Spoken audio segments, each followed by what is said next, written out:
खोया हुआ सपना। एक छोटे से गांव में रमेश नाम का एक लड़का रहता था। रमेश के पास अपने दादाजी का दिया हुआ एक पुराना रेडियो था। हर रात वो रेडियो पर पुराने गाने सुनता और सपनों में खो जाता। उसका एक ही सपना था, एक दिन बड़ा गायक बनकर अपने गांव का नाम रोशन करना।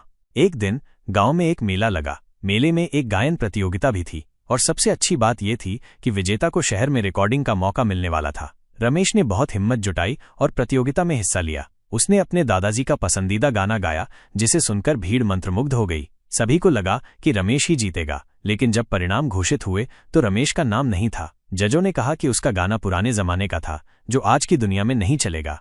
रमेश निराश होकर घर लौटा। उसने अपने प्यारे रेडियो को एक कोने में रख दिया और सोचने लगा कि शायद उसका सपना बस एक बेकार का ख्याल था। रात को जब उसे नींद नहीं आई तो उसने फिर से रेडियो चालू किया। वही पुराना गाना बजा और अचानक उसे दादाजी की बात याद आई। सपने वो नहीं जो दुनिया को पसंद आए, सपने वो हैं जो तुम्हारे दिल को सुकून दें।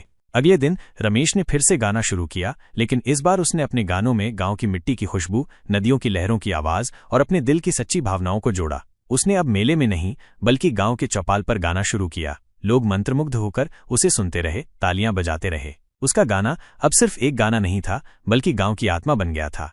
रमेश को शहर में रिकॉर्डिंग का मौका नहीं मिला, लेकिन उसे कुछ और मिला, अपने सपने को जीने का असली साहस। उसने समझ लिया कि सपने कभी खोते नहीं, बस कभी कभी उनकी राह बदल जाती है।